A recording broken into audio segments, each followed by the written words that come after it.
Hello दोस्तों, कैसे हो? आशा है कि आप लोग बहुत अच्छे होंगे और अपना पढ़ाई मन लगाकर कर रहे होंगे। तो चलिए मैं आज जो है परमाणु की संरचना टॉपिक से संबंधित 20 महत्वपूर्ण प्रश्नों को ला रहा हूँ, जो कि आपके कॉम्पिटिटिव एग्ज़ाम के लिए बहुत ही महत्वपूर्ण होगा। अगर आप इस 20 प्रश्न को पूर्ण रूप से देख लेते हैं और याद कर लेते हैं, तो इसमें से कम 2-3 क्वेश्चन अवश्य कॉम्पिटिटिव एग्ज़ाम में देखने को मिल सकता है, जो कि साइंस से संबंधित होगी। तो दोस्तों, आप इस वीडियो को पूरे देखना। अगर आप आधा देखते हैं या फिर देखकर आगे निकल जाते हैं, तो निश्चित तौर पर इसमें से जो है 2-3 क्वेश्चन जो आगे के एग्ज़ाम में आएँगे, वो आपसे छूट सकते हैं। तो आशा है कि आप ज़रूर इस वीडियो को पूरे देखेंगे। तो ठीक है, मैं स्टार्ट करता हूँ। तो अपना ये आज का परमाणु की संरचना टॉपिक से पहला क्वेश्चन है, जो कि हम ला रहे हैं। तो देखिए वो प्रश्न क्या है? तो वो प्रश्न है 1 नंबर में, एटम शब्द की उत्पत्ति किस भाषा से हुई है? अर्थात अगर कहा जाए तो एटम शब्द की उत्पत्ति किस भाषा से हुई है? तो हम इसमें ऑप्शन जो देख रहे हैं वो क्या है अपना? 1 नंबर क्या है? ए नंबर में लैटिन है, बी नंबर में क्या है? संस्कृत, सी में क्या है? ग्रीक और डी में क्या है? तो डी में हम कह सकते हैं अंग्रेजी। तो इसमें से जो अपना सही आंसर होगा वो हो जाएगा ग्रीक, यानी एटम शब्द की जो उत्पत्ति हुई है किस भाषा से? तो ग्रीक से हुई है। तो देखिए अब जो अपना अगला प्रश्न है 2 नंबर, वो क्या हो जाएगा? एटम शब्द का अर्थ क्या होता है? यानी एटम शब्द का अर्थ क्या है? अब इसको जानना है, जिसमें से ऑप्शन ए हो जाएगा विभाज्य, ऑप्शन बी हो जाएगा अदृश्य, ऑप्शन सी हो जाएगा अविभाज्य और ऑप्शन डी हो जाएगा सूक्ष्म। तो ये अपना आंसर क्या हो जाएगा? अविभाज्य। यानी एटम शब्द का अर्थ क्या होता है? अविभाज्य। अब अविभाज्य का मतलब क्या होता है? नहीं नहीं काटे जा सकने वाले, नहीं काटे जा सकने वाले, यानी एटम शब्द का अर्थ क्या हो जाता है? अविभाज्य। तो चलिए अब जो अपना अगला क्वेश्चन है 3 नंबर, वो क्या हो जाएगा? तो वो है, यानी एटम शब्द का ग्रीक शब्द एटम शब्द का ग्रीक शब्द एटोमस का अर्थ क्या है? यानी अपना क्वेश्चन क्या है? एटम शब्द का ग्रीक शब्द एटोमस का अर्थ क्या है? ऑप्शन ए क्या कह रहा है? विभाजित, ऑप्शन बी क्या कहा जा रहा है? न काटा जा सकने वाला, ऑप्शन सी क्या कहा जा रहा है? धातु, ऑप्शन डी क्या कहा जा रहा है? अणु। यानी अभी हम पीछे बता ही दिए थे एटम का जो सामान्य अर्थ क्या होता है? नहीं काटा जा सकने वाला। उसी में से यानी ग्रीक शब्द एटम जो है ग्रीक शब्द एटोमस से ही लिया गया है, इसका भी अर्थ क्या हो जाएगा? नहीं काटा जा सकने वाला। तो देखिए अब जो अपना अगला क्वेश्चन जो होगा 3 नंबर, सॉरी 4 नंबर, अब वो क्या होगा उसको हम देख लेते हैं। तो वो क्वेश्चन जो है 4 नंबर, परमाणु सिद्धांत सर्वप्रथम किसने प्रस्तुत किया?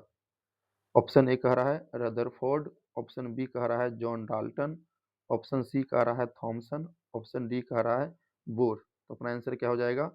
John Dalton. यानी सर जॉन डाल्टन ही ने परमाणु सिद्धांत का सर्वप्रथम प्रस्तुतिकरण यानी सर्वप्रथम प्रस्तुत किए थे। तो चलिए अब जो अपना अगला क्वेश्चन 5 नंबर जो है उसकी उसको हम देख लेते हैं। तो वो 5वां क्वेश्चन क्या कह रहा है?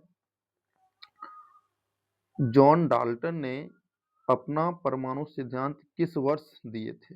यानी जॉन डाल्टन के द्वारा जो परमाणु सिद्धांत दिया गया था वो किस वर्ष दिया गया था? ऑप्शन ए कह रहा है 1800, ऑप्शन बी कह रहा है 1808, ऑप्शन सी कह रहा है 1815, ऑप्शन डी कह रहा है 1897। तो अपना आंसर क्या हो जाएगा?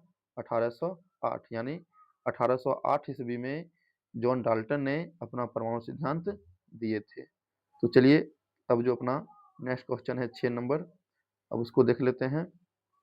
तो वो क्या कह रहा है, डाल्टन के अनुसार परमाणु है, यानी डाल्टन के अनुसार परमाणु क्या है, डाल्टन के अनुसार परमाणु को क्या कहा जाता है। ऑप्शन ए कह रहा है विभाज्य कण, ऑप्शन बी कह रहा है ऊर्जा का रूप, ऑप्शन सी कह रहा है पदार्थ का सूक्ष्मतम कण, और ऑप्शन डी क्या कह रहा है, यौगिक।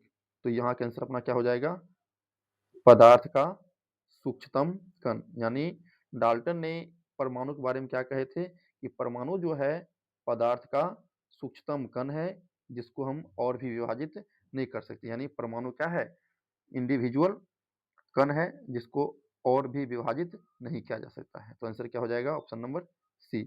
तो चलिए अब नेक्स्ट क्वेश्चन देख लेते हैं। अगला प्रश्न क्या है, क्वेश्चन नंबर 7। हम लोग 7 पर चर्चा कर लेते हैं। अब ये क्या कह रहा है, प्राचीन भारतीय एवं यूनानी विचारकों ने परमाणु की अवधारणा कब दी थी।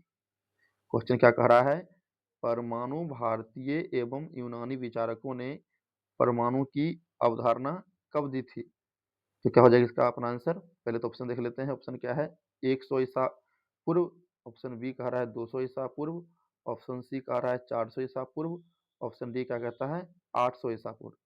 तो क्या हो जाएगा अपना आंसर, 400 ईसा पूर्व। यानी प्राचीन भारतीय एवं यूनानी विचारकों ने परमाणु की अवधारणा कब दी थी, तो 400 ईसा पूर्व ही दे दी थी। इसलिए अपना आंसर क्या हो जाएगा, ऑप्शन नंबर सी, 400 ईसा पूर्व। तो देखिए अब जो अपना अगला प्रश्न होगा क्वेश्चन नंबर 8। अब उसमें क्या कह रहा है, डाल्टन के सिद्धांत के अनुसार परमाणु को क्या कहा जा सकता है। यानी परमाणु को क्या कहा जाता है। ऑप्शन ए विभाजित किया जा सकता है, ऑप्शन बी नष्ट किया जा सकता है, ऑप्शन सी न तो बनाया जा सकता है और न ही नष्ट किया जा सकता है, ऑप्शन डी ऊर्जा में बदला जा सकता है। तो यहाँ अपना आंसर क्या हो जाएगा, ऑप्शन नंबर सी। यानी परमाणु को न तो बनाया जा सकता है और न ही नष्ट किया जा सकता है। हाँ, केवल इसके रूप में बदलाव किया जा सकता है, लेकिन इसको न तो हम बना सकते हैं और न ही नष्ट कर सकते हैं। इसीलिए यह इसे क्या कहा जाता है, द्रव्यमान संरक्षण के सिद्धांत पर यह क्या है, आधारित है। ठीक है, तो चलिए अब हम लोग क्वेश्चन नंबर 9 की तरफ रनिंग कर रहे हैं। तो क्वेश्चन नंबर 9 क्या कह रहा है, 19वीं शताब्दी के अंत में किस कण की खोज हुई। 19वीं शताब्दी के अंत में किस कण को खोजा गया था, अर्थात परमाणु के वो मौलिक कण कौन से थे। ऑप्शन ए कह रहा है न्यूट्रॉन, ऑप्शन बी कह रहा है इलेक्ट्रॉन, ऑप्शन सी कह रहा है प्रोटॉन, ऑप्शन डी कह रहा है न्यूक्लियस। तो अपना आंसर क्या हो जाएगा, ऑप्शन नंबर बी यानी इलेक्ट्रॉन। अर्थात 19वीं शताब्दी के अंत में किस कण की खोज हुई थी, तो इलेक्ट्रॉन की हुई थी। तो चलिए अब अपना अगला प्रश्न है। अगला क्वेश्चन क्या है, क्वेश्चन नंबर 10।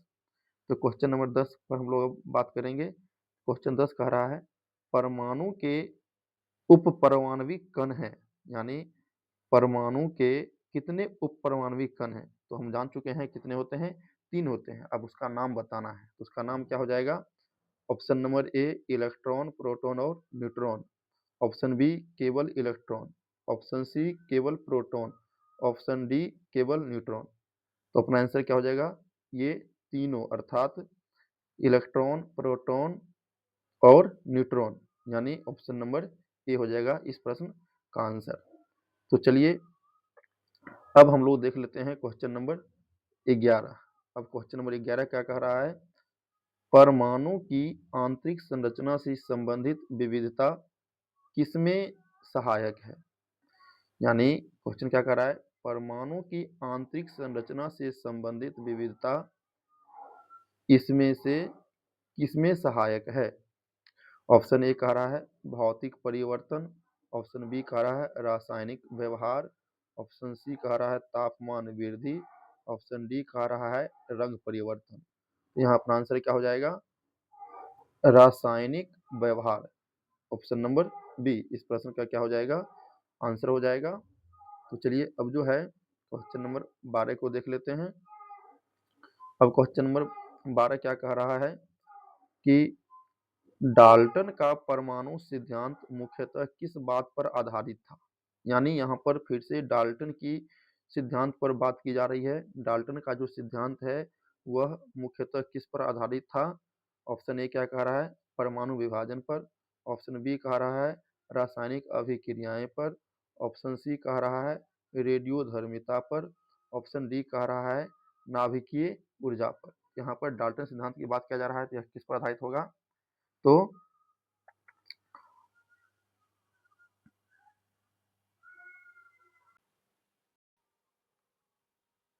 देखिए, तो हम क्या बात कर रहे थे, यानी परमाणु की आंतरिक संरचना से संबंधित विविधता किसमें सहायक है? तो हम इसके लिए, सॉरी ये तो क्वेश्चन आगे बढ़ गया है, मैं पीछे देख लेता हूँ, एक क्वेश्चन छूट गया है, ये क्वेश्चन छूट गया है, नहीं ठीक ही है।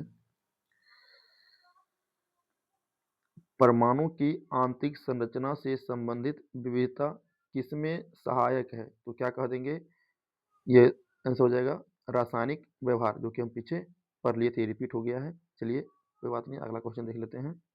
अगला क्वेश्चन क्या कह रहा है, डाल्टन का सिद्धांत मुख्यतः किस पर आधारित था? यानी डाल्टन का सिद्धांत मुख्यतः किस पर आधारित था?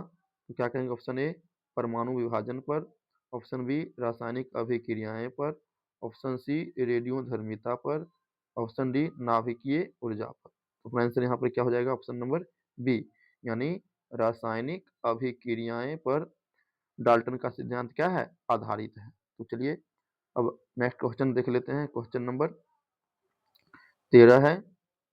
क्वेश्चन 13 क्या कह रहा है, प्रारंभिक विचार परमाणु के बारे में कैसे थे?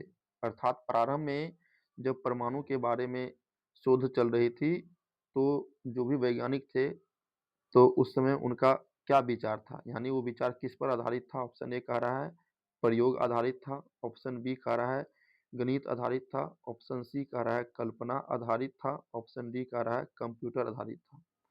तो यहाँ पर अपना आंसर क्या हो जाएगा, ऑप्शन नंबर सी, यानी कल्पना आधारित था, क्योंकि पहले उतना आविष्कार तो हो नहीं पाया था जिससे मतलब किसी भी चीज़ के बारे में आसानी से शोध किया जा सकता था।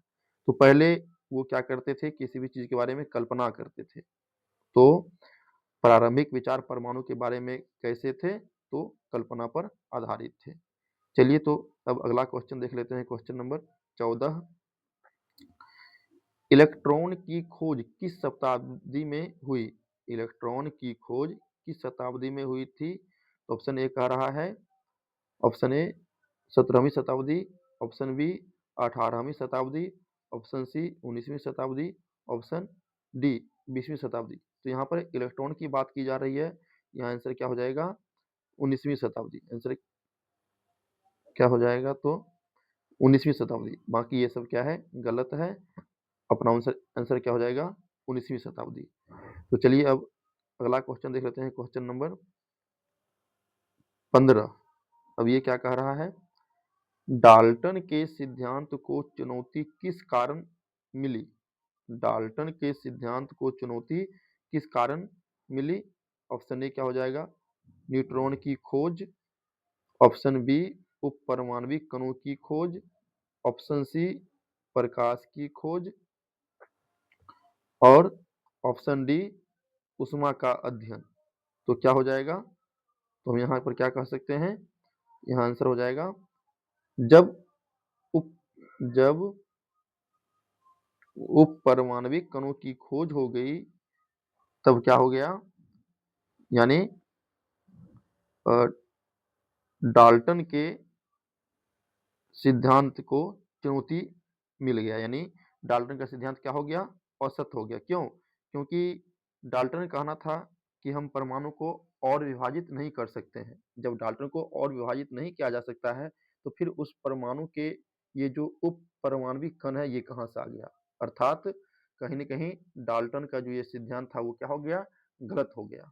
तो चलिए अब अपना अगला क्वेश्चन ले लेते हैं। Question number 16। क्वेश्चन नंबर 16 क्या कह रहा है, परमाणु को पहले किस रूप में माना जाता था? परमाणु को पहले किस रूप में माना जाता था? आंसर क्या हो जाएगा? मिश्रण। आंसर क्या हो जाएगा? मिश्रण, मतलब ऑप्शन नंबर ए। और ऑप्शन बी क्या हो जाएगा? यौगिक। ऑप्शन सी क्या हो जाएगा? अविभाज्य कण। और ऑप्शन डी क्या कह रहा है? ऊर्जा। यानी ऑप्शन डी के बारे में क्या बोला जा रहा है? ऊर्जा। तो अपना आंसर क्या हो जाएगा? तो अपना आंसर हो जाएगा अविभाज्य कण। यानी आंसर क्या हो जाएगा? अविभाज्य कण। परमाणु को पहले किस रूप में माना जाता था? तो अविभाज्य कण, जो कि बाद चल करके क्या हो गया? खंडित हो गया, जब परमाणु के 3 मौलिक कणों की खोज हो गई। तो इस प्रकार से डाल्टन का परमाणु सिद्धांत क्या हो गया?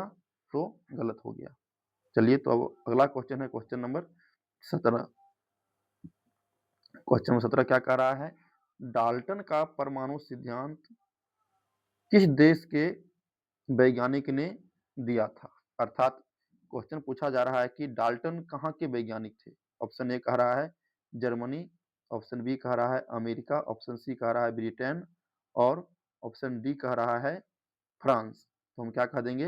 अपना आंसर हो जाएगा ऑप्शन नंबर सी। यानी कहाँ के वैज्ञानिक थे? ब्रिटेन के। कौन? तो सर जॉन डाल्टन, जिन्होंने डाल्टन का परमाणु सिद्धांत दिए, वो कहाँ के वैज्ञानिक थे? तो ब्रिटेन के वैज्ञानिक थे। तो चलिए, अब अगला क्वेश्चन देख लेते हैं। Question number 19। क्वेश्चन नंबर क्या है? 19 है। अब देखिए क्वेश्चन नंबर 19 क्या कह रहा है कि परमाणु की आंतरिक संरचना से कौन सी विविधता उत्पन्न होती है? यानी परमाणु की आंतरिक संरचना से कौन सी विविधता उत्पन्न होती है? ऑप्शन ए कह रहा है रंग, ऑप्शन बी कह रहा है रासायनिक गुण, ऑप्शन सी कह रहा है आकार, ऑप्शन डी कह रहा है द्रव अवस्था। तो अपना आंसर क्या हो जाएगा? रासायनिक गुण। यानी ऑप्शन नंबर बी इस प्रश्न का राइट आंसर हो जाएगा। अर्थात परमाणु की आंतरिक संरचना से कौन सी विशेषता उत्पन्न होती है? तो रासायनिक गुण से संबंधित जो भिन्नता है, यही उत्पन्न होती है। तो चलिए, अब जो है अगला प्रश्न देख लेते हैं। Question number 19। अब ये क्या कह रहा है? परमाणु सिद्धांत मुख्य रूप से किस विषय से संबंधित है? यानी परमाणु सिद्धांत जो है किस विषय में आता है? ऑप्शन ए कह रहा है भौतिकी, ऑप्शन बी कह रहा है रसायन विज्ञान, ऑप्शन सी कह रहा है जीव विज्ञान, ऑप्शन डी कह रहा है गणित। ये तो बहुत ही आसान प्रश्न है। तो इसका आंसर क्या हो जाएगा? ऑप्शन नंबर बी, यानी रसायन विज्ञान से। और रसायन विज्ञान का ही एक ब्रांच है, मतलब क्या है? Physical chemistry. वही फिजिकल केमिस्ट्री में जो है परमाणु सिद्धांत की बात की जाती है। तो चलिए, आज की जो है अंतिम प्रश्न है क्वेश्चन नंबर 20 कि डाल्टन के सिद्धांत के अनुसार परमाणु होते हैं। यानी डाल्टन के सिद्धांत के अनुसार परमाणु को क्या कहा जाता है? ऑप्शन ए समरूप और अविभाज्य, ऑप्शन बी अस्थिर, ऑप्शन सी रेडियोधर्मी, ऑप्शन डी आयनिक। तो अपना आंसर क्या हो जाएगा? तो आंसर हो जाएगा ऑप्शन नंबर ए समरूप और अविभाज्य। ये जो है डाल्टन के परमाणु सिद्धांत का क्या है? विशेषता है, गुण है। तो दोस्तों, आज का ये जो टॉपिक था, जिसमें 20 प्रश्न को हम लेकर के आए थे, ये समाप्त हो गया। तो अब आप बताइए कि ये वीडियो आपको कैसी लगी, और कमेंट करके यही बताइए कि अगर ये वीडियो अच्छी लगी तो आप इसको अच्छे ढंग से पढ़िए और लाइक कीजिए। अगर ये वीडियो अच्छी नहीं लगी तो फिर कमेंट करके बताइए कि मैं इस वीडियो में और क्या सुधार कर सकता हूँ, जो कि सुधार करके मैं अगले वीडियो में फिर से इसको कमेंट के अनुसार फिर से लाऊंगा, और मैं उसमें प्रयास करूंगा कि जो भी मेरा त्रुटि रह गया है, मैं उसको दूर करूं। तो आपसे रिक्वेस्ट है कि इस वीडियो को अ, इस वीडियो को देख करके आपको जैसा लगा वो कमेंट के माध्यम से ज़रूर बताएं। अगर ये वीडियो आपको अच्छी लगी तो इसको लाइक कर दीजिएगा, और अपने इस चैनल को सब्सक्राइब कर लीजिएगा, और अपने दोस्तों में जहाँ तक हो सके शेयर कीजिएगा, जिससे आपको तो फ़ायदा मिला ही मिला, और आपके दोस्त लोगों को भी क्या होगा? फ़ायदा मिलेगा।